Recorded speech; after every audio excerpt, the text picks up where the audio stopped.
Hello students, आज हम करेंगे part 2 of the solutions of exercise the miscellaneous exercise of chapter 5 class 12। Chapter name is continuity and differentiability. 15th question ये है कि x minus a का whole square plus y minus b का whole square is equal to c का whole square for some c is greater than 0 prove that एक function दिया है is a constant independent of a and b। जब हम उसका answer निकालें तो उसमें a और b नहीं होने चाहिए। ये जो हमारे पास इक्वेशन दी है इसे बड़े ध्यान से देख लीजिए और फिर इस क्वेश्चन को करते हैं। अब आप ये देखिए, आप आई होप कि आप सबने ट्राई किया ही होगा ये क्वेश्चन। x माइनस ए का whole square plus y minus b का whole square is equal to c का स्क्वायर। ठीक है, ज़रूरत सभी चीज़ों की पड़ेगी तो हम देख लेंगे कि कब कब क्या ज़रूरत पड़ती है। Differentiating both sides with respect to x, time बचाने के लिए मैंने ये चीज़ कर दी है। तो ये आ जाएगा 2x minus a into 1 plus 2y minus b into d y by d x is equal to 0। Differentiation है, सिंपल चेन रूल लगा के की है, कोई बड़ी बात नहीं है, आपको आता होगा। अब हम ये करेंगे कि 2x minus a is equal to minus 2y minus b d y by d x आ जाएगा। तो d y by d x जो आएगा अब वो क्या है, 2 तो उड़ी गए, minus x minus a upon y minus b. और अगर आप क्वेश्चन में देखेंगे तो d y by d x का होल स्क्वायर भी है, तो मैं यहां से वो भी पकड़ लेता हूं। बाद में इक्वेशन नंबर्स दे देंगे और उनको रेफर करके फिर आंसर में चिपका देंगे। D y by d x का whole square is equal to x minus a upon y minus b का स्क्वायर आ गया। आई होप इतना तो आपको क्लियर है, कोई दिक्कत हुई नहीं होगी। अब मैं क्या करता हूं, इसको इक्वेशन 1 दे लेता हूं और मैं यहां लिखूंगा again differentiating both sides with respect to x। Differentiating 1 both sides with respect to x। चलिए अगले पेज पर चलते हैं और देखते हैं कि इसकी डिफरेंशिएशन क्या आएगी। अब ध्यान से देखिएगा, d two y by d x square, d two y by d x square is equal to minus sign यहाँ पे लगाएंगे और डिनोमिनेटर कुछ भी गलती नहीं होनी चाहिए क्योंकि बड़ा ही डेलिकेट सा क्वेश्चन है ये। डिनोमिनेटर यहाँ पे मैं लिखूंगा denominator differentiation of numerator minus numerator. ठीक है, डिफरेंशिएशन ऑफ डिनोमिनेटर जो कि 1 आएगा और उसके बाद क्योंकि उसमें y भी है तो d y by d x आ जाएगा। आई होप ये स्टेप क्लियर है आपको। अब अगर आप क्वेश्चन देखेंगे तो उसमें है 1 plus d y by d x का होल स्क्वायर जो कि हम कर चुके हैं। नीचे है d two y by d x square, कहीं भी d y by d x नहीं है तो मुझे इसकी वैल्यू डाल लेनी चाहिए और इसको मैंने इक्वेशन 1 का नाम दिया था अगर आपको याद हो तो मैं इसको इस तरह से लिख सकता हूँ, माइनस तो साइन बाहर ही रहेगा अभी। ठीक है, तो y minus b minus x minus a into यहाँ पे आएगा हमारे पास minus x minus a upon y minus b और ब्रैकेट कर दूंगा मैं close into 1 upon y minus b का होल स्क्वायर। ठीक है जी, ये बड़ा इंपॉर्टेंट सा स्टेप है, आपको पता होना चाहिए कि कैसे किया है। अब अगर इसको मैं सॉल्व करूंगा तो मेरे पास आएगा y minus b into y minus b का होल स्क्वायर, यहाँ पे माइनस अभी भी बाहर रहेगा, y माइनस बी का whole square plus x minus a का whole square. I hope that is clear to you. अब आप बड़े ध्यान से देखिए कि ये जो चीज़ है, ये अगर आप क्वेश्चन की स्टेटमेंट देखेंगे तो ये सी स्क्वायर के बराबर है, तो मैं रख लूँ ये value minus c square upon y minus b का होल क्यूब। ठीक है, तो आप यहाँ पे चाहे तो रीजनिंग भी दे सकते हैं, c square is equal to x minus a का whole square plus y minus b का होल स्क्वायर, ये गिवन है मेरे पास। चाहे तो रीजन दे सकते हैं, ठीक है, टाइम है तो दे दीजिए, नहीं है तो मत दीजिए, कोई दिक्कत है नहीं है। I hope that's clear to you. अब हमारे पास d2y by d x square भी आ गया, dy बाय डी एक्स का होल स्क्वायर भी आ गया। तो अब हमें कंसिडर कर लेना चाहिए जो हमें मेन इक्वेशन गिवन है। तो मैं यहाँ देखता हूँ कंसिडरिंग, ठीक है, 1 plus dy by d x का होल स्क्वायर, और इसको रखा गया है ब्रैकेट में पूरे को, 3/2 upon d2y by d x का होल स्क्वायर, और वैल्यूज हम सब्स्टिट्यूट करेंगे, ठीक है। तो 1, ये वैल्यू हमारे पास क्या है, x minus a upon y minus b का होल स्क्वायर, ठीक है, ये पूरा। तो यहाँ पे मैं लिख लूँगा 1 plus x minus a upon y minus b का होल स्क्वायर, और अगर आप चाहें तो स्क्वायर अलग अलग भी कर सकते हैं, डिवाइडेड बाय 3/2, और डिवाइडेड कर रहा हूँ, पावर 3/2 डिवाइडेड बाय, ये आ जाएगा मेरे पास माइनस सी का स्क्वायर वाई माइनस बी का होल क्यूब, ठीक है। हर एक स्टेप बड़े आराम से करना पड़ेगा मुझे, जहां जल्दी मचाई वहीं पे गलत करके बैठूंगा इसे।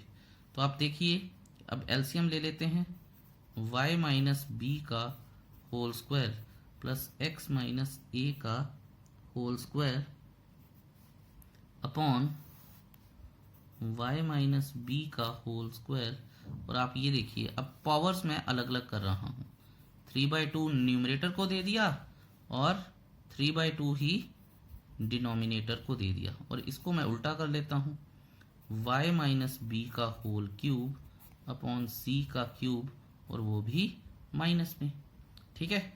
अब आप ये देखिए दोबारा से, ये चीज़ क्या बन जाएगी मेरे पास, पूरा c स्क्वायर, तो ये c स्क्वायर है क्योंकि क्वेश्चन में ये है, इंटू 3/2 कर लूँगा मैं, अपॉन ये और ये तो कट गए, y माइनस बी का whole cube into y minus b का whole cube upon minus c का क्यूब, ये और ये गए, यहाँ से ये गए, ठीक है।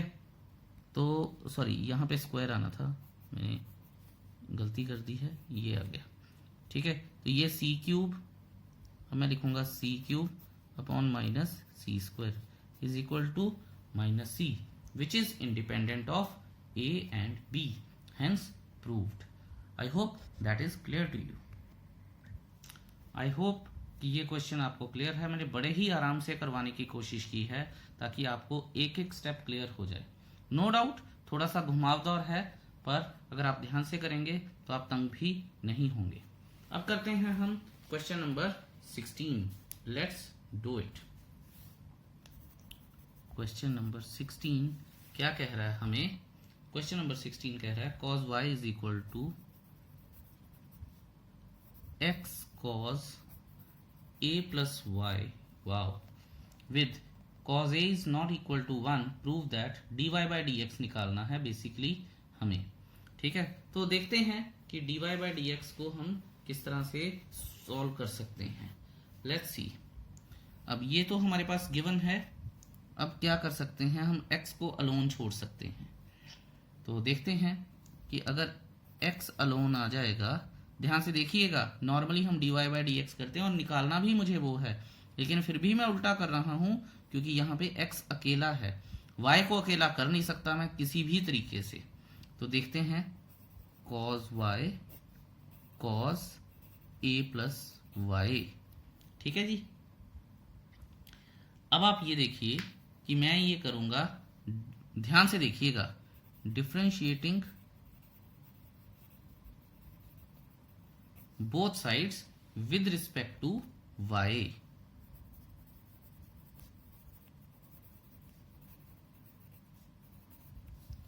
तो dx बाय dy, ठीक है। दोबारा से यही बात हमारी है कि डिनोमिनेटर का तो स्क्वायर हो जाएगा a प्लस वाई, ठीक है, डिनोमिनेटर स्क्वायर में चला गया। अब हम करेंगे क्या कि denominator cos a plus y into differentiation of numerator, और विद रिस्पेक्ट टू y हो रहा है, इस बात का खास ध्यान रखिएगा, ठीक है। तो कॉस y क्या आ जाएगा, माइनस साइन y। जो बच्चे गलती करते हैं dy बाई डी एक्स लिखते हैं, गलत है वो, ठीक है। अब विद रिस्पेक्ट टू y हो रहा है, पहले विद रिस्पेक्ट टू x हो रहा था, minus numerator differentiation of denominator into minus sine a plus Y.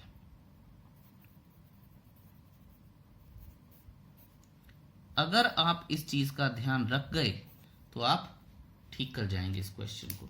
अब आप ये देखिए कि cos square a plus y, ठीक है, माइनस हमारे पास आएगा यहाँ ये वाला प्लस आ रहा है तो मैं पहले इसे लिख लेता हूं, cos y into sine a plus y minus cos a plus y into sine y, ठीक है जी। अच्छा, ये कुछ फॉर्मूला सा नहीं दिखाई दे रहा आपको कि sine a cos b minus cos a sine b, sine a minus b का फॉर्मूला। तो यहां पे मैं लिखूंगा using sine a minus b is equal to sine a cos b minus cos a sine b। तो अगर ये चीज आ गई है तो फिर मैं यहां पे लिख लूंगा साइन a माइनस b, ठीक है। और साइन a माइनस b क्या आएगा मेरे पास, sine a plus y minus y. किसी भी तरह से आप लिख लेते, क्या फर्क पड़ जाएगा, ठीक है। तो upon cos square a plus y, y y गए तो यहां पे आ गया sine a upon cos square a plus y, ठीक है। और ये है क्या, ये है dx बाय dy। अब आप ये देखिए, क्योंकि मुझे dy बाय dx लेके आना है, नाउ dy बाय dx। कई बच्चे कहते हैं कि सर रेसिप्रोकल ले सकते हैं, तो उसका जवाब है हाँ ले सकते हैं। Cos square a plus y upon sine a, यही हमारा आंसर है और यही उसने प्रूव करने के लिए बोला है। देखिए, अगर आप इसको इस टेक्निक से करेंगे तो कितना आसान है, अदरवाइज ये मुश्किल है, ठीक है। बट आई होप आपको समझ आ गया होगा। अब चलते हैं हम अपने 17th क्वेश्चन की तरफ। अच्छा, 17th क्वेश्चन करने से पहले मैं थोड़ा सा इसके बारे में और बात करना चाहूंगा, क्योंकि कुछ बच्चे प्रीवियस ईयर्स में उन्होंने मेरे से पूछा कि सर आपको पता कैसे चला, अब और हमें कैसे पता चलेगा कि इस बार डिफरेंशिएट करना है with respect to y, which is a very valid question otherwise. लेकिन हम ये देखते हैं कि आप ये देखिए कि हमें प्रूव क्या करना है, हमें ये प्रूव करना है cos square a plus y upon sine a, ठीक है, यही प्रूव करना है। अब आप ये देखिए कि क्वेश्चन मुझे किस शेप में दिया है। अगर मैंने इसको इस तरह से लिखा है तो यहां पे अगर मैं कोशेंट रूल लगाऊंगा तो ये स्क्वायर बनेगा ही बनेगा, बाकी बातें अलग हैं। और अगर ये स्क्वायर बनेगा, यहां पे मैं अगर विद रिस्पेक्ट टू x भी करता तो ये 1 आ जाता, यहां पे कोशेंट रूल लगता, फिर सारा कुछ चेंज हो जाता, ठीक है। लेकिन अगर मैं विद रिस्पेक्ट टू y भी करूंगा तो अब आप ये देखिए कि इसमें dy बाई डी एक्स का पंगा नहीं आएगा, इसमें dy बाई डी एक्स का पंगा नहीं आएगा। तो ये क्वेश्चन हमें बेसिकली ये सिखाता है कि रिक्वायर्ड टू प्रूव देख के ही हमें अपना स्टेप फॉरवर्ड लेना होता है। इस क्वेश्चन को बड़े ही ध्यान से कीजिएगा। बच्चों को लगता है बड़ा सिंपल सा क्वेश्चन है, अच्छा x with respect to x नहीं लेना था, y लेना था, पर ये बात समझिए कि क्यों नहीं हमने विद रिस्पेक्ट टू x किया, कि विद रिस्पेक्ट टू y ही क्यों किया है। ये बहुत इंपॉर्टेंट चीजें हैं, आपको ध्यान रखना चाहिए।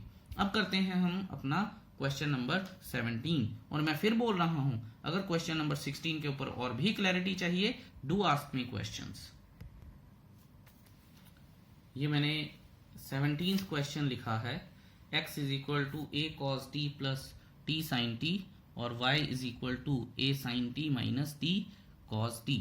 देखिए हमारे पास t is in theta, so ये वेरिएबल है, t फिर सारे वेरिएबल हो जाएंगे, और जो ब्रैकेट के बाहर लगा है और उसके बारे में कुछ भी बात नहीं की है तो वो कांस्टेंट बन जाता है। अब उन्होंने बोला है कि d2y by d x square कीजिए और ये भी बताइए कि mention the domain in which it is valid. तो पहले तो हम बात कर लेते हैं d2y by d x square की, उसके बाद ही कोई और बात करेंगे। तो कंसिडर करते हैं, considering x is equal to a cos t plus t sin t, differentiating with respect to t, ठीक है, विद रिस्पेक्ट टू t आ जाएगा dx by dt is equal to a तो कांस्टेंट है माइनस साइन t प्लस इसमें लगेगा हमारे पास क्या, product rule. First function bracket लगा लेता हूं मैं पहले ही, first function differentiation of second plus second function differentiation of first यानी 1, ठीक है, और ये इसको कुछ इस तरह से हम क्लोज कर देंगे, ये हो गया। अब हम इसको लिख सकते हैं कि हमारे पास क्या आया है, a minus sine t plus t cos t plus sine t, ये और ये गए तो ये आ जाएगा मेरे पास a into t cos t, ठीक है, तो ये आ जाएगा, ये है dx बाय dt। अब हम कंसिडर करेंगे y को, considering y is equal to a sine t minus t cos t, ठीक है, differentiating both sides with respect to t। अगले पेज पर जाना पड़ेगा, लेट्स मूव। ओके जी, dy बाई डी टी ए आ जाएगा, साइन t की डिफरेंशिएशन cos t माइनस, मुझे ब्रैकेट लगा लेनी चाहिए और फिर उसके बाद प्रोडक्ट रूल भी लगाना चाहिए। तो first function into minus sine t cos t की डिफरेंशिएशन प्लस सेकंड फंक्शन जो कि cos t है हमारे पास और t की डिफरेंशिएशन 1 है, तो ब्रैकेट क्लोज कर लेते हैं हम। अब ये आएगा a cos t minus into minus plus t sine t minus cos t, ये और ये गया, ये आ जाएगा a t साइन t। तो यहां मैं लिखूंगा dy by d x is equal to dy by d t upon d x by d t is equal to a t sine t upon a t cos t, ये और ये गए तो ये बन गया tan t। आई hope कि इतना तो आपको बिल्कुल क्लियर होगा। अब again differentiating with respect to x, ये आ जाएगा हमारे पास d2y by d x square is equal to sine t की डिफरेंशिएशन क्या होती है, साइन t। अब आप ये और यहाँ पे फिर दोबारा ध्यान देना पड़ेगा अब आपको कि साइन t की डिफरेंशिएशन तो मैं कर दूंगा जो कि आएगी सीकेंट स्क्वायर t, लेकिन अब आप ये देखिए मैं विद रिस्पेक्ट टू x कर रहा हूं और यहाँ बहुत लोग गलती करते हैं, बहुत ज्यादा लोग गलती करते हैं। तो सीकेंट स्क्वायर t और अब t की डिफरेंशिएशन आ जाएगी dt अपॉन dx और dx अपना dt अपॉन dx का हमारे पास, अब ध्यान दीजिए दोबारा से फिर वही उल्टा प्रोसेस लगना शुरू हो जाएगा। देखिए dx बाई डी टी मेरे पास था ए टी कॉस टी, तो इसको उल्टा करना पड़ेगा। अब मुझे ध्यान दीजिएगा, सीकेंट स्क्वायर यहां मैं लिख सकता हूं चाहे कि चलिए अभी तो सीकेंट स्क्वायर टी ही लिखते हैं, और dx बाई डी टी क्या था मेरे पास, इसको मैं लिख दूंगा 1/at cos t। ठीक है जी, ओके। अब आप ये देखिए, और तो कुछ कटेगा नहीं, ये सीकेंट बन जाएगा ऊपर जाके, तो ये आ जाएगा 1/at सीकेंट क्यूब टी। ठीक है, ये हमारे पास इसका सॉल्यूशन आ गया है। लेकिन अभी हमने डोमेन की बात नहीं की है। अब बड़ी इंपॉर्टेंट बात है, ध्यान से देखेंगे। यहां पे जो t है ये एक वैल्यू है, यहां पे जो t है ये एक थीटा है, तो दो चीजें हैं। अब देखिए डिनोमिनेटर में अगर t है तो वो जीरो तो हो नहीं सकता, तो यहां पे मैं लिख दूंगा, अब आपको प्रॉपरली लिख के देते हैं, the result is valid for all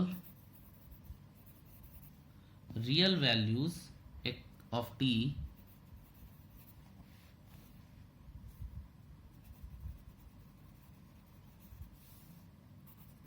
except 0। ये हो गई इस t की बात। And odd multiples of pi by 2, क्योंकि सीकेंट पाई बाय 2 जो होता है हमारे पास, ठीक है, वो डिफाइन नहीं होता है। अगर आपको पुरानी ट्रिग्नोमेट्री याद है या इनवर्स में भी कुछ रूल्स किए थे तो आपको पता होने चाहिए, क्योंकि cos 90 जो होता है वो 0 होता है, और सीकेंट 90 जो होता है वो फिर नॉट डिफाइन हो जाता है। ठीक है, I hope you remember that. और इसी से ही यहाँ तक ये क्वेश्चन सॉल्व होता है, और हम डोमेन की बात भी कर चुके हैं। अब करते हैं हम अपना 18th question. Let's write the statement. जी, अब करते हैं हम क्वेश्चन नंबर 18। उन्होंने बोला है if f of x is equal to modulus का cube show that f double dash x यानी double derivative exist for all x and find it. ठीक है, तो बेसिकली हमें क्या करना है कि हमें डबल डेरिवेटिव ढूंढना है, और उसके बाद x के ऊपर हमें कमेंट करना है कि क्या होगा। सबसे पहले हमें ये पता है कि ये मॉडुलस फंक्शन है, तो मॉडुलस फंक्शन की वर्किंग क्या होती है कि ये बाहर तो पॉजिटिव, जब बाहर आएगा तो पॉजिटिव ही रहेगा, लेकिन मैंने बताया हुआ है कि इसके बाहर जो होते हैं वो दो तरह के साइन हो सकते हैं। एक होता है अपना प्लस माइनस, ठीक है, यानी एक प्लस और एक माइनस। ठीक है, मैं जल्दी से आपको थोड़ा सा मॉडुलस के बारे में बता देता हूँ, बात तो हमने की हुई है। ठीक है, मॉडुलस x जो है वो when x is greater than equal to 0 then mod x is equal to x, and when x is less than 0 then mod x is equal to minus x। ये वर्किंग है हमारी। ठीक है, अब इसके बाद हमारे पास क्या हो जाएगा कि केसेस बन जाएंगे, और इसको हम केसेस के अकॉर्डिंगली सॉल्व कर सकते हैं। ये भी हमें बेहतर है वैसे करना, क्योंकि अब हमें पता चल गया है कि मॉड के दो फंक्शंस होते हैं। ठीक है, और वो मॉडुलस फंक्शन को अगर हम चेंज करके लिखना चाहें तो हम इस तरह से लिख सकते हैं, f of x is equal to, देखेंगे ध्यान से, x cube when modulus x is greater than equal to 0, और minus x cube when x is less than 0। आप देख लीजिए यहाँ पे कि मॉडुलस x का क्यूब क्योंकि पॉजिटिव है तो वो भी x क्यूब आ जाएगा, और अगर नेगेटिव है तो वो नेगेटिव x क्यूब रह जाएगा। इस तरह से हमने अपना ये फंक्शन चेंज कर लिया है। अब हम बात करेंगे, ध्यान से देखेंगे, when x is greater then और इक्वल टू 0। ठीक है, तो f ऑफ x क्या आ जाएगा, x क्यूब आ जाएगा, differentiating both side with respect to x, f dash x क्या आ जाएगा, 3x स्क्वायर। ठीक है, ये डिफ्रेंशिएटिंग हो गया, ये अगेन डिफ्रेंशिएटिंग हो गया, f double dash x is equal to 6x आ जाएगा। ठीक है, तो यहाँ पे हमें पता चल गया है कि F double dash x 6x आ गया। अब दूसरा केस करते हैं, when x is less than 0। ठीक है, तो एफ ऑफ एक्स क्या है हम पता करके ही आए थे। ठीक है, अब हम कर लेंगे कि डिफ्रेंशिएशन कर लेंगे, f dash x is equal to -3x², तो f double dash x is equal to -6x। इसको मैं अगर 2 दूं नाम, तो इसको मैं 1 नाम दूं, यानी तो हमारे पास अल्टीमेटली बचेगा क्या, या हम अब क्या कमेंट कर सकते हैं, यही एक सोचने वाली बात है। From 1 and 2 f double dash x is equal to 6 और मॉडुलस में x, ये लिख सकते हैं हम।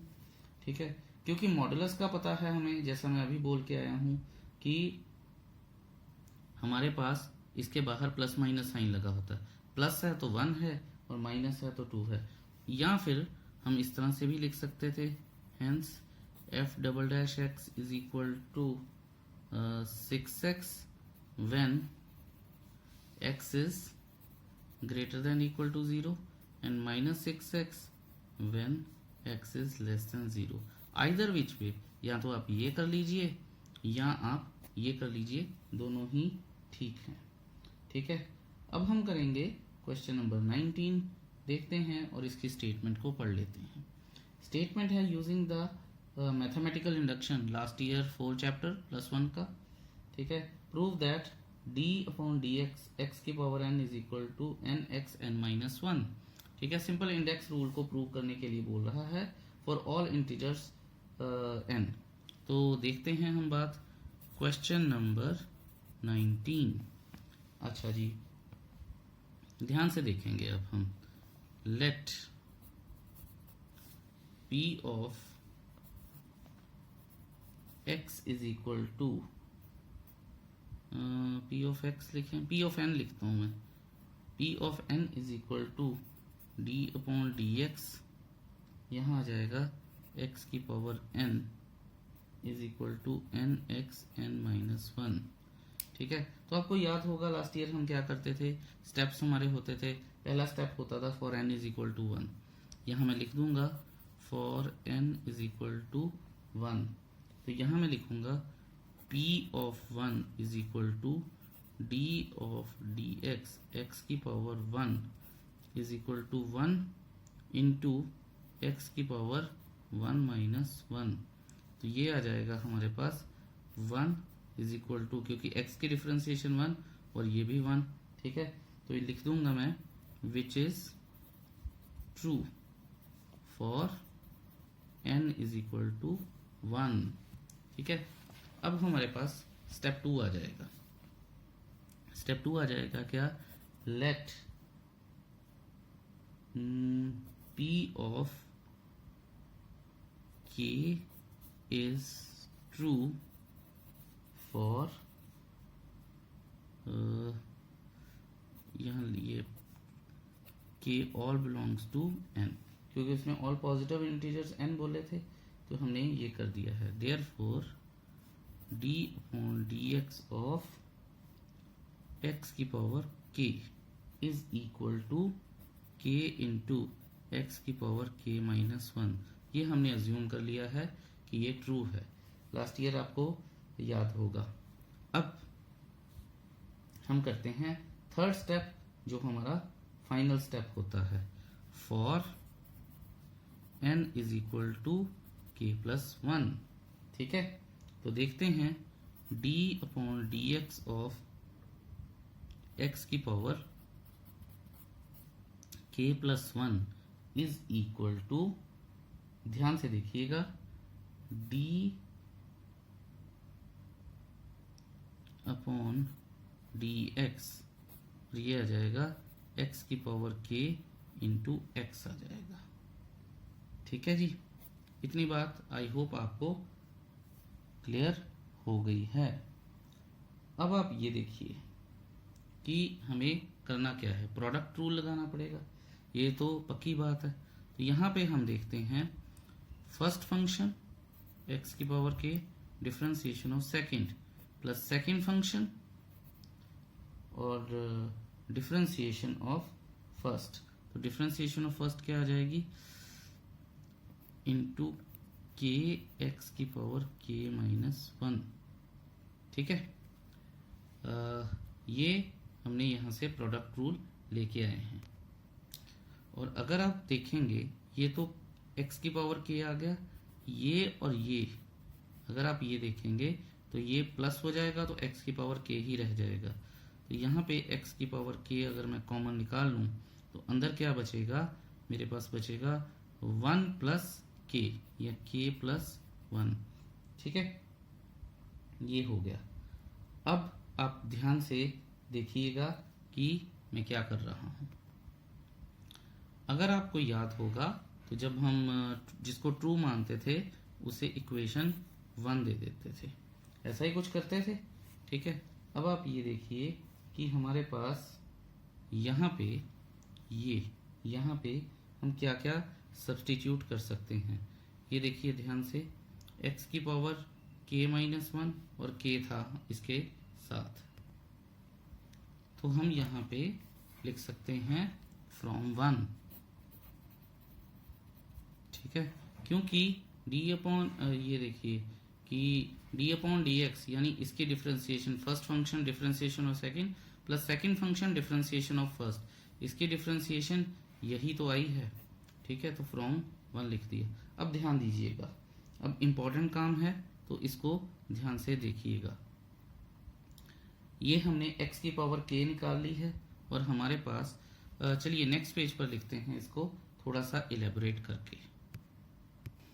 चलिए अब ध्यान से देखिए कि ये पुराना जो मैंने लिख लिया है और यहाँ पे हमारे पास ये जो आया था कि x की पावर k है। अब आप ये देखिए कि इसको मैं ऐसे और ऐसे लिख सकता हूँ। ये k प्लस 1 माइनस 1 कर दिया और मैंने इसमें ब्रैकेट डाल दिया।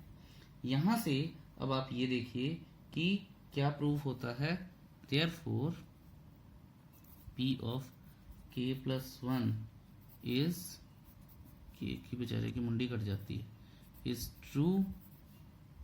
ठीक है, अच्छा, hence p of n is true for all the values of n belongs to capital N यानी नेचुरल नंबर्स। काफी आसान सा था। अब क्वेश्चन नंबर 20th करते हैं हम। क्वेश्चन नंबर 20th बहुत ही ज्यादा आसान है। उन्होंने बोला है using the fact that sine a plus b is equal to sine a cos b plus cos a sine b and differentiation obtain the sum formulas of for cosines. चलिए कोई बात नहीं, देख लेते हैं जी कि ये चाहते क्या हैं। अब करते हैं बात हम 20th क्वेश्चन की। 20th क्वेश्चन अपने आप में ही कुछ खास सा क्वेश्चन है। इस क्वेश्चन के बाद मैं आपको इसका एक शॉर्टकट सा बताऊंगा, सो ध्यान रखिएगा। ठीक है, तो अभी तो हम नॉर्मल वे से करेंगे। Sine a plus b is equal to sine a cos b plus cos a sine b। वो ये कह रहा है कि ये फॉर्मूला यूज करके आपको cos a प्लस बी का फॉर्मूला बनाना है और डिफरेंशिएशन यूज करनी है।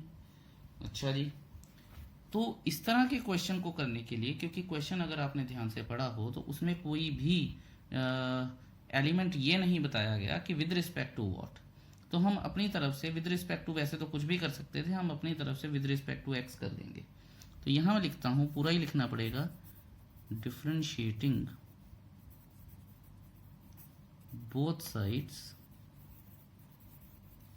With respect to x. तो कर लेते हैं जी। ये आएगा cos a प्लस बी और चेन रूल से फिर इसकी डिफरेंशिएशन जो आएगी a प्लस बी की डिफरेंशिएशन। ठीक है, लंबा क्वेश्चन है, लंबा इन द सेंस कि एक एक स्टेप लेंदी है इसका। तो देखेंगे अब ऊपर लग जाएगा हमारे पास प्रोडक्ट रूल। ठीक है, first function differentiation of second minus sine b d b upon d x. ठीक है, first function differentiation of second plus second function differentiation of first cos a, यहाँ आएगा cos a d a by d x. अब second part आ जाएगा, first function cos a into differentiation of second cos b d b by d x plus second function sine b into minus sine A d a by d x. अगर आप देखेंगे तो मुझे दिख तो नहीं रहा कुछ कटता हुआ, लेट्स सी। तो यहाँ डी बी है, यहाँ डी ए है, तो नहीं कुछ नहीं जा रहा। ओके जी, अब थोड़ा सा आगे काम करते हैं। नेक्स्ट स्टेप आएगा हमारे पास कॉज ए प्लस बी, ये आ जाएगा into d a by d x plus d b by d x. ये तो इतना तो हो गया हमारे पास। अब और क्या होगा? ठीक है, देखें ज़रा, अगर इसमें से और इसमें से, क्योंकि कॉज ए प्लस बी का फॉर्मूला लेके आना है और वो हमें याद भी होना चाहिए। फॉर्मूला होता है cause a cos b minus sine a sine B. तो पहले मैं इसका इलाज कर लेता हूँ। यहाँ मैं cos a cos b common ले आऊँगा और d a upon d x plus d b upon d x रह जाएगा। ठीक है, फिर मैं लिखूँगा minus sine a sine b common ले आऊँगा और यहाँ आ जाएगा d a upon d x, क्योंकि माइनस कॉमन आ चुका है, plus d b upon d x. अब आप ये देखिए कि यहाँ से ये और ये कॉमन आ जाएंगे और ये इसके साथ कट जाएगा। तो मैं इसको ऐसे लिख सकता हूँ cos a plus b is equal to cos a cos b minus sine a sine b। और अगर आप चाहें तो ये और ये काट सकते हैं। देखिए कितनी आसानी से हो गया। तो आसान था, ज़्यादा मुश्किल नहीं था। लेकिन अगर मुझे इसका शॉर्टकट ही एक अडॉप्ट करना हो, देखिए बोर्ड में तो नहीं हम ये शॉर्टकट लगा सकते, लेकिन हाँ कॉम्पिटिशन्स में ज़रूर लगा सकते हैं। मान लीजिए वो कह रहा है कि ये क्वेश्चन है हमारे पास, ठीक है, इस फॉर्मूले से बनाना। इसमें करते क्या हैं हम कि अगर मैं इसे वेरिएबल मान लूँ और इसे कांस्टेंट मान लूँ, देखिए किया नहीं जा सकता ऐसे, क्योंकि अगर थीटा है तो वो पूरा का पूरा ही वेरिएबल है। लेकिन क्योंकि हम एक शॉर्टकट अडॉप्ट कर रहे हैं तो मैं ए को क्या कह रहा हूँ, वेरिएबल, और बी जो है वो मेरा कांस्टेंट है। तो देखते हैं कि क्या फिर मैं क्वेश्चन कर पाता हूँ।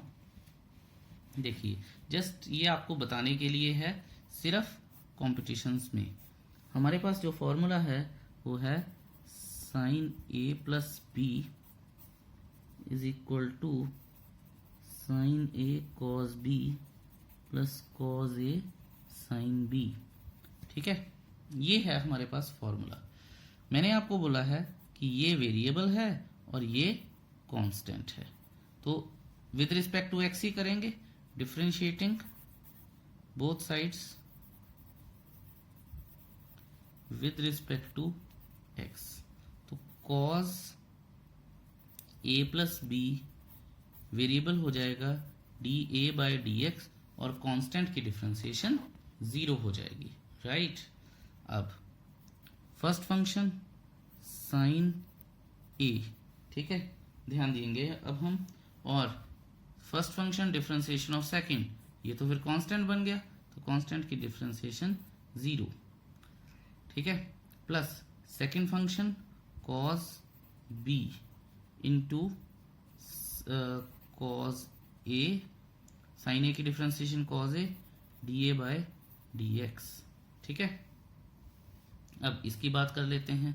फर्स्ट फंक्शन कॉज ए, ये तो 0 बन गया क्योंकि b तो हमने कांस्टेंट लिया है, तो ये पूरा का पूरा 0 आ गया। Plus second function sine b into minus cos a d a by d x आ गया। ठीक है, अब आप ये देखिए कि कॉज, वैसे तो अगर ये 0 ये 0 तो हमारे पास बची तो ये दोनों ही चीज़ें। ठीक है, तो मैं ये यहाँ लिए लिख सकता हूँ कॉज ए प्लस बी, यहाँ लिखूंगा cos a cos b minus यहाँ पे second function differentiation of first, sorry, sine a sine b और d a by d x यहाँ पे कॉमन और d a by d x यहाँ पे, ये और ये कट गए। अब भी आप देखिए कि cos a plus b is equal to cos a cos b minus sine a sine b, that is again approve. तो लेकिन ये हम बोर्ड में एक्सेप्टेबल मुझे नहीं लगता कि ये एक्सेप्ट होगा, क्योंकि थीटा है ना, कंपटीशन में तो हमें वर्किंग दिखानी नहीं होती, तो इसलिए कॉम्पिटिशन्स में तो हम इसे कर ही सकते हैं। But nevertheless another important and nice shortcut. अब करते हैं हम अगले पेज पर जाके क्वेश्चन नंबर 21। लेट्स सी, बारी आती है क्वेश्चन नंबर 21 की। ठीक है, मैं आपको ये बात बता दूं कि ये क्वेश्चन वैसे तो कंटिन्यूटी और डिफरेंशिएबिलिटी दोनों का मिक्सचर है। ठीक है, लेकिन मैं इसको अभी तो एज एन एमसीक्यू टाइप करवाऊंगा, क्योंकि ऐसा सा क्वेश्चन जितनी बार भी पूछा गया है वो एमसीक्यू टाइप्स में ही पूछा गया है। फिर कभी मौका मिलेगा तो इसका पूरा प्रॉपर जो 1.5-2 पेज का सॉल्यूशन है वो करवाएंगे। अभी एमसीक्यू टाइप्स इसको अज्यूम करते हैं और इसका एक सॉल्यूशन देखते हैं। वो भी बड़ा इलेबोरेटेड सॉल्यूशन है और ढंग से इसको याद रखिएगा। वैसे पेपर में ये ऐसे क्वेश्चन कम आते हैं, बट यू नेवर नो। फिर भी देखते हैं, मैं स्टेटमेंट पढ़ता हूं। Does there exist a function which is continuous everywhere but not differentiable at exactly 2 points. ठीक है, जस्टिफाई करिए अपना आंसर। देखिए, सबसे पहले तो यही एक बात है कि ऐसा कोई फंक्शन होता भी है जो कंटिन्यूअस हो पर डिफरेंशिएबल ना हो। तो देखिए, इसकी एक बात आप याद रखिएगा कि ऐसा कंटिन्यूअस फंक्शन होता है। ठीक है, इसकी मैं 1-2 एग्जांपल्स दूंगा और आपको प्रॉपरली समझाऊंगा, क्योंकि जब ये एमसीक्यू आता है तो हमें पता ही नहीं चलता कि आंसर कैसे टिक करना है। तो देखिएगा ध्यान से।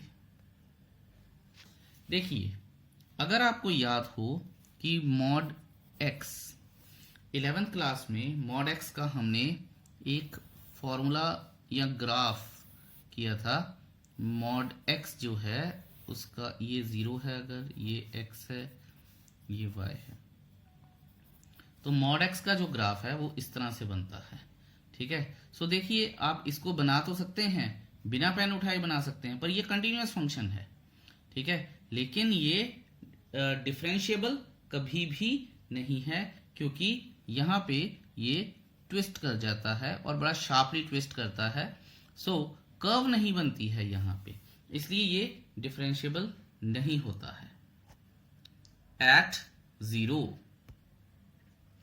अब हमारी लिमिटेशन क्या है? हमारी लिमिटेशन ये है कि हमें एक ऐसा फंक्शन बताना है जो 2 जगह पर डिफरेंशिएबल नहीं है। अगर मैं ये बात करता हूं तो ये एक ही जगह पर डिफरेंशिएबल नहीं होता। और हमें ये भी पता होना चाहिए, अगर आपको नहीं पता है तो, कि मॉड जो मॉडुलस फंक्शन है वो कहाँ पे डिफरेंशिएबल नहीं होता, जहां पे वो 0 बन जाता है। तो देखिए, अगर मैं ऐसा कोई फंक्शन लेता हूं जो ये 0 बन गया, प्लस अब आप ये देखिए, ठीक है, ये कहां पे 0 बनता है? ये बनेगा x इज इक्वल टू 0 पे 0 और ये बनेगा x इज इक्वल टू 1 पे 0। आप समझ रहे हैं मैं क्या बोल रहा हूं? तो यहां पे ये जो 2 वैल्यूज आ गई हैं हमारे पास, यहां पे जो फंक्शन है वो डिफरेंशिएबल नहीं है। अदरवाइज ये कंटिन्यूअस फंक्शन है, क्योंकि बिना रुके चल रहा है, कर्व बन रही है। या जो भी हमारे पास बिना पेन उठाए हम एक लाइन ड्रॉ कर सकते हैं। सो तब तक ये कंटिन्यूअस फंक्शन है। वैसे भी हमें ये पता है कि कंटिन्यूअस जब होता है तो जो फंक्शन है उसे सॉल्व करके जब हमारे पास कोई ना कोई वैल्यू आ जाती है तो that function is a continuous function, क्योंकि LHL निकलती है, RHL निकलती है, और अगर वो अलग ना हो तो ठीक है। तो यहाँ पे हमें पता चल रहा है कि कोई ना कोई इसको सॉल्व करूंगा और इसको सॉल्व करूंगा at is x is equal to 0, तो कोई ना कोई डेफिनेट वैल्यू आ रही है। अगर वो डेफिनेट वैल्यू आ रही है तो इसका मतलब फंक्शन तो कंटिन्यूअस है, नॉट डिफरेंशिएबल यहाँ पे है। x इज इक्वल टू 0 और 1 दो वैल्यूज आ गई हैं, और इसका ये मतलब है कि सिर्फ इन दो पॉइंट्स पे ये जो फंक्शन है 0 और 1 पे ये जो फंक्शन है डिफरेंशिएबल नहीं है। अदरवाइज ये फंक्शन बाकी सारे पॉइंट्स पे, इन दोनों को छोड़ दूं मैं और इनके बीच की वैल्यूज को भी मैं इंक्लूड कर सकता हूं, सभी पे वो कंटिन्यूअस और डिफरेंशिएबल है, सिर्फ 0 और 1 पे डिफरेंशिएबल नहीं है। बस इस तरह का क्वेश्चन करते वक्त हमें मॉडुलस की प्रॉपर्टी का ध्यान रखना है। मैं आपको एक और एग्जांपल देता हूं, ठीक है। लेट्स सी, आप ये देखिए कि अगर मैं f ऑफ x को modulus x plus 1 x minus 2 मान लीजिए, मैं ये कर देता हूं, ठीक है, कोई दिक्कत नहीं है। तो ये कहां पे 0 हो जाएगा, x is equal to minus 1 पे। ये कहां पे 0 हो जाएगा, x इज इक्वल टू 2 पे। तो मैं यहां पे ये लिख सकता हूं कि the given function is continuous at all x belongs to r, ठीक है। अगर ये 1-2 नंबर का है तो करना भी ऐसे ही है, ठीक है। वो जो हमारा दूसरा आंसर है वैसे तो वो आता ही मुश्किल है, लेकिन अगर वो आएगा तो हमें 4 मार्क्स का ही आएगा। हाउएवर, बट यहां मैं लिख दूंगा but differentiable at all x except -1 and 2, ठीक है। ये हमारा आंसर है। और ऑप्शंस जैसे ही आपको पता चल जाएगा मॉडुलस फंक्शन का, ऑप्शंस आपको पता चल जाएंगी and you can easily solve it. चलिए जी, अब करते हैं क्वेश्चन नंबर 22, और वो कुछ ज्यादा ही इंटरेस्टिंग है। उन्होंने बोला है if y is equal to, और एक डिटर्मिनेंट दिया है और प्रूव किया है, और बोला है कि प्रूव करने को उसकी डिफरेंशिएशन फिर एक और डिटर्मिनेंट में दे दी है। लेट्स सी कि करना कैसे है। लिखते हैं इसकी स्टेटमेंट को सबसे पहले, क्वेश्चन नंबर 22, ठीक है। y इज इक्वल टू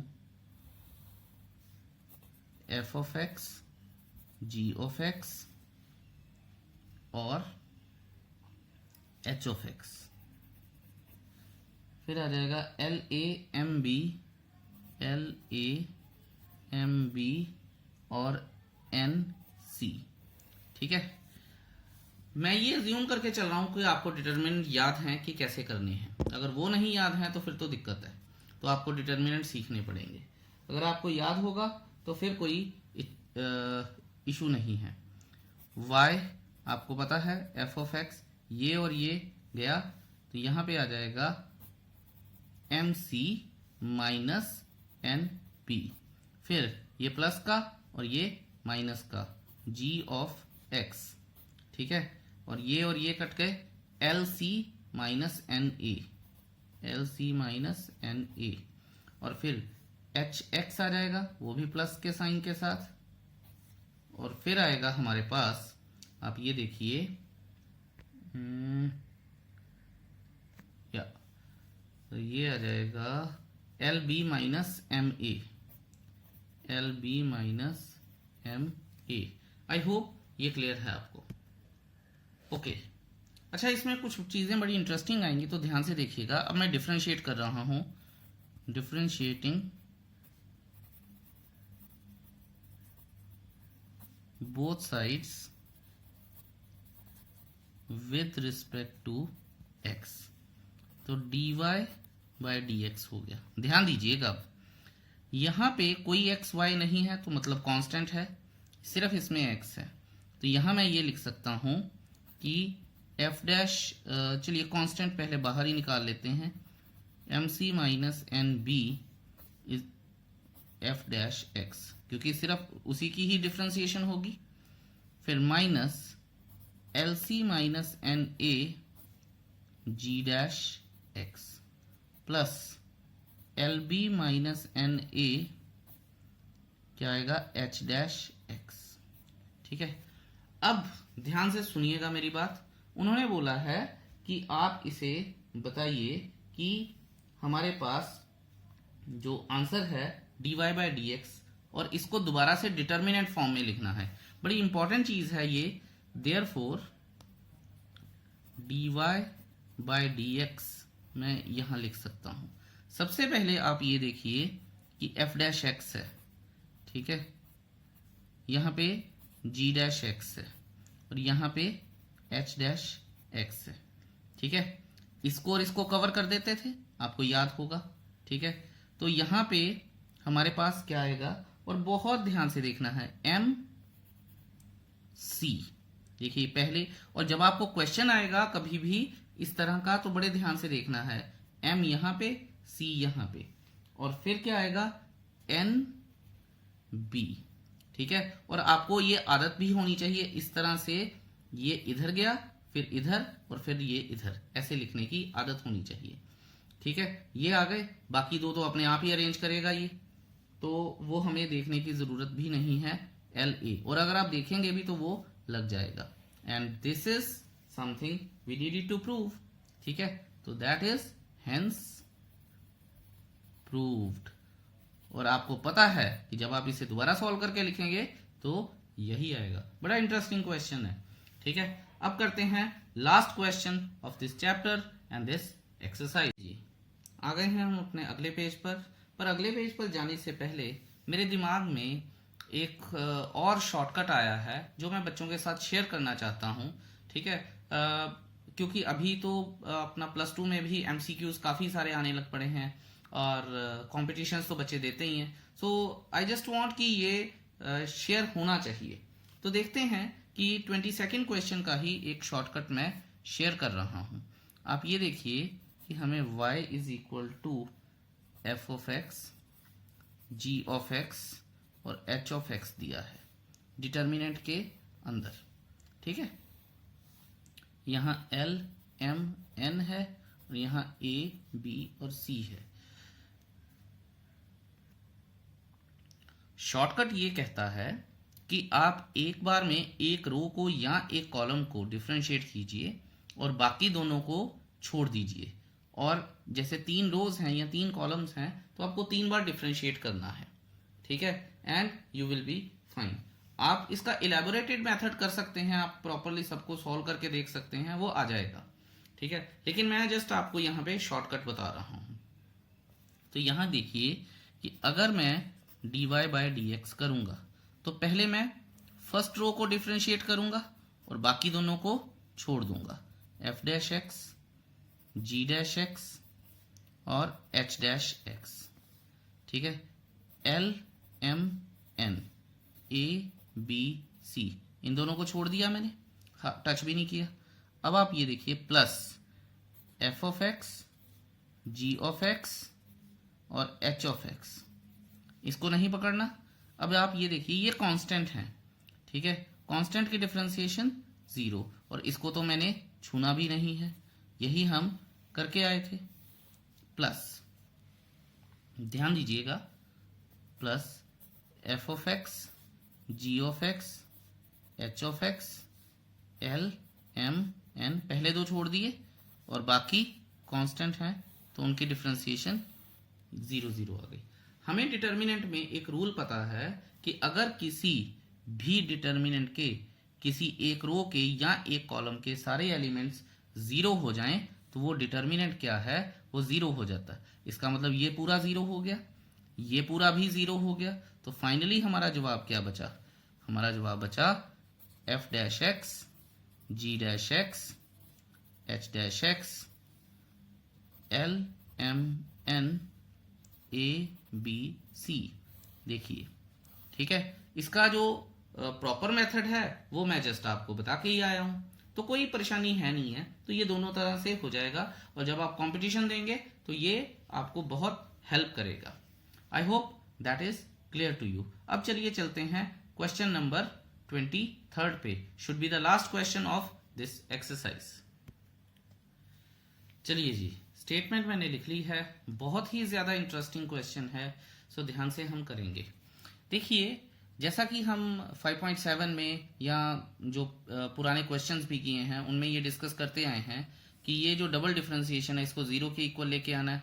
या तो हम ये वैल्यू निकाल लें, d2y/dx² निकाल लें, dy/dx निकाल लें और ये वैल्यूज डाल दें और सब कट हो जाएगा तो जीरो आ जाएगा, या फिर बिल्कुल ऐसा ही एक अरेंजमेंट या सिस्टम सा बना लें। तो देखते हैं कि हमें क्या करना चाहिए। देखिए, सॉल्यूशन कर रहा हूं मैं, y is equal to e की power a cos inverse x। देखते ही मुझे पता चल गया है कि चेन रूल लगाना पड़ेगा। Differentiating both sides with respect to x, ठीक है, तो ये आ जाएगा dy/dx is equal to e की power a cos inverse x, और फिर उसके बाद डिफरेंशिएशन, चलिए मैं लिख ही लेता हूं, cos इनवर्स x, ठीक है, a cos इनवर्स x, और a तो हमारा कांस्टेंट है तो इस तरह से लिखा जा सकता है। अब आप ये देखिए, ध्यान से देखेंगे कि ये तो क्या है, ये तो y है ना, तो मैं dy/dx, बहुत ध्यान से देखिएगा, dy/dx y into a upon, जो कि माइनस का आएगा 1 माइनस एक्स स्क्वायर। तो इसे क्या मैं इस तरह से नहीं लिख सकता, ay 1 माइनस एक्स स्क्वायर, ठीक है। तो ये चीज मेरे पास प्रॉपरली आ गई है। अब देखिए, dy/dx तो आ गया है, अगेन डिफरेंशिएटिंग कर लूंगा मैं, again differentiating both sides with respect to x। अगले पेज पर चलते हैं और देखते हैं कि क्या आएगा। चलिए जी, आ गए हैं अब हम अपने अगले पेज पर, d2y/dx²। अच्छा, मैं आपको पहले ही वार्न कर दूं कि बहुत ध्यान से देखिएगा। मैं ये क्वेश्चन थोड़ा सा मुश्किल है, इसलिए मैं dy/dx रेफरेंस के लिए दोबारा से लिख रहा हूं ताकि कोई गलती ना हो जाए मेरे से, -ay/1 माइनस एक्स स्क्वायर, ठीक है, बहुत ध्यान से देखिएगा। Again differentiating both sides with respect to x, वैसे तो मैं पीछे लिख के ही आया था, ये मैं कर रहा हूं। अब आप ये देखिए, लगाने जा रहा हूं कोशेंट रूल, ठीक है, 1 minus x square under root में है, तो अगर आप चाहते भी हैं तो अंडर रूट का स्क्वायर, इतनी फॉर्मेलिटीज में नहीं पढ़ना, अंडर रूट और स्क्वायर, अंडर रूट उड़ गए, कहानी खत्म हो गई। अब हमें कोशेंट रूल लगाना है, क्योंकि -a हमारे पास कांस्टेंट है, इसलिए मैं इसे रख लेता हूं बाहर। अब मैं लिखूंगा डिनोमिनेटर, और फिर y रह जाएगा डिफरेंशिएशन ऑफ न्यूमरेटर, जो कि आएगा dy/dx माइनस न्यूमरेटर, ठीक है, y इंटू, अब बहुत ध्यान से, ठीक है, डिफरेंशिएशन ऑफ डिनोमिनेटर। इसकी डिफरेंशिएशन करनी है और इसके बारे में हमने बहुत डिस्कशन की है, जो हमारे पास ये आएगा, ठीक है। आई होप कि ये चीज आप भूले नहीं होंगे। अगर भूल चुके हैं तो पुराने कॉन्सेप्ट देखिए कि हमारे पास 1/√x की डिफरेंशिएशन क्या होती है। हाउएवर, या सॉरी 1/√x नहीं, सॉरी √x की डिफरेंशिएशन क्या होती है, आपको पता चल जाएगा कि क्या है। ये और ये कट गया, बहुत ध्यान से देखिएगा, क्योंकि क्वेश्चन जो हमने रिक्वायर्ड टू प्रूव है d2y/dx² के साथ 1 माइनस एक्स स्क्वायर लगा है, इसलिए मैं इसको इधर लेके जा रहा हूं, 1 माइनस एक्स स्क्वायर d2y/dx²। और अब मैं क्या करने जा रहा हूं, मैं -a को अंदर लेके जाऊंगा। ये स्टेप बहुत ध्यान से देखेंगे हम। 1 माइनस एक्स स्क्वायर, और एक दो स्टेप मैं बढ़ाऊंगा लेकिन कोशिश करूंगा कि आपको पूरा समझ आ जाए। ठीक है, ये वाला माइनस और ये वाला माइनस हो गए प्लस, और बाहर से माइनस ए अंदर आया तो हो गए minus a y x upon 1 minus x square. ठीक है, अच्छा अब आप ये देखिए कि minus a y 1 minus x square क्या था, d y by d x. मैं इसको 1 नाम देता हूं। क्यों भला? क्योंकि minus a y d y by d x उड़ जाएगा अगर, तो सिर्फ x रह जाएगा। और आप रिक्वायर टू प्रूव में देखिए कि हमारे पास x के साथ ही d y by d x है, इसलिए ये चीज करनी जरूरी है। ठीक है, मैंने फ्रॉम 1 दे दिया है, अब मैं लिख लूंगा फ्रॉम 1। ठीक है, ये वैल्यू डालने जा रहा हूं तो कंफ्यूज मत होइएगा। 1 minus x square d two y by d x square minus, ध्यान से हम देखेंगे और कोई d y by d x हमारे पास है नहीं, इसका मतलब इसको उड़ाना पड़ेगा, तो इसकी भी वैल्यू डाल देता हूं मैं, into 1 minus x square into minus a y upon 1 minus x square minus a y, यानी अपना माइनस ए वाई था तो मैं यहां पे लिख दूंगा, हमारे पास क्या आएगा फिर प्लस। ठीक है, क्योंकि minus a y 1 minus x square था तो x into d y by d x, ये मैंने सारी वैल्यूज लिख दी हैं। अब आप ये देखिए, ये और ये गया और हमारे पास आ गया minus a into minus a square. अब मैं इसको प्रॉपरली सॉर्ट आउट करके अगर लिखता हूं तो 1 minus x square d y by d x square, और ये प्लस का आ गया था तो यहां पे हो जाएगा माइनस ए स्क्वायर वाई। ठीक है, वो बाद में लिख लेंगे, यहां लिखूंगा मैं minus x d y by d x minus a square y is equal to 0, और ये आ जाएगा हमारे पास हेंस प्रूव्ड। ठीक है, टेक्निकल सा था क्वेश्चन लेकिन वी कुड डू इट। ठीक है जी, thank you so much for watching this video so patiently. Please इसके सारे क्वेश्चन ध्यान से कीजिएगा। ठीक है, काम थोड़ा सा टेढ़ा है लेकिन हो सकता है, आपने देखा ही होगा। अदरवाइज फिर भी अगर इसमें कोई डाउट है मुझसे जरूर डिस्कस कीजिएगा। Thank you so much, have a wonderful day ahead, bye bye.